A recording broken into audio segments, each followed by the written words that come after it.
Last year, the U.S. Embassy in Harare, Zimbabwe launched an exciting new partnership between the U.S. Department of State and the Chautauqua Institution. With the support of the State Department's Innovation Fund, we initiated a Chautauqua Literary and Scientific Circle in Zimbabwe using the Kindle e-reader. Our members include government ministers, academics, newspaper editors, youth activists, and other thought leaders. The group also includes me, my deputy, and several embassy staffers, both American and Zimbabwean.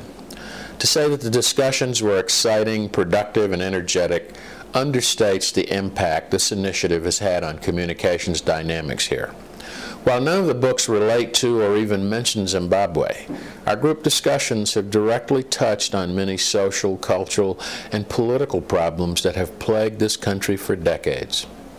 The first book we discussed was Hampton Side's Hellhound on His Trail. This gripping account of the travels and actions of James Earl Ray, the man who assassinated Dr. Martin Luther King, Jr., resonated deeply with all of us. There was, of course, interest in race relations during that turbulent period of U.S. history, but the account of the FBI's actions to track Ray down proved the most provocative to some of our Zimbabwean colleagues. Despite FBI Director Hoover's antipathy for King and the Bureau's actions to discredit the civil rights leader, the FBI ran a highly professional investigation, leaving no stone unturned in its quest to solve King's murder. In Zimbabwe, where police and military organizations are often blatantly partisan, the FBI's actions impressed our group tremendously.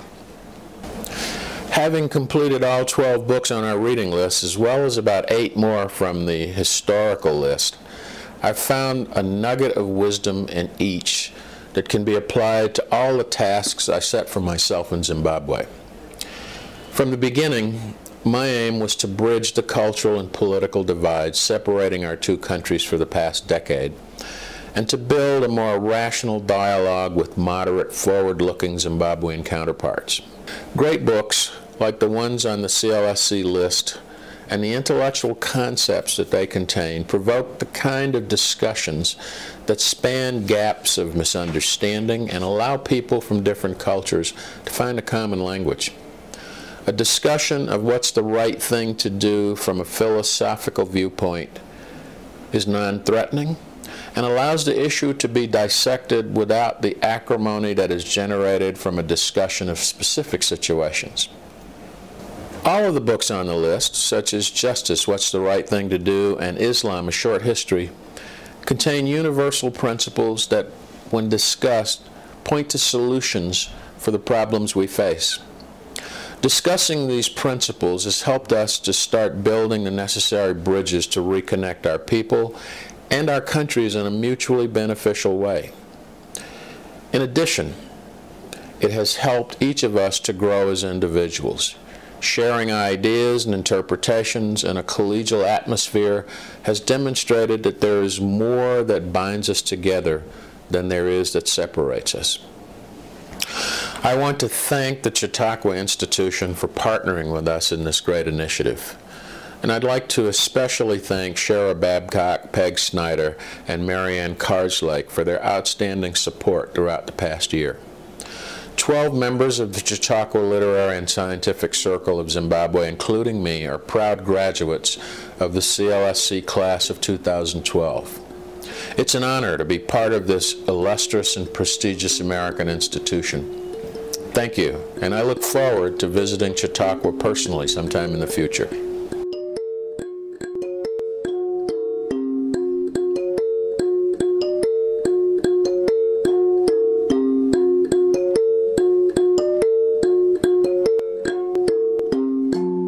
I loved and enjoyed totally being part of the Chautauqua Book Club, which started about a year ago. What I love most about it is just getting to read through 12 books. That was quite an interesting experience, but also meeting a lot of different people. I loved especially the meeting we had with with the older generation, because I think there were two book clubs happening, Chautauqua book clubs happening then, and we were talking about the 3 Cups of Tea, and we argued about Greg Mortensen and how we thought he was good or bad, and whether he really did actually leave a legacy or not.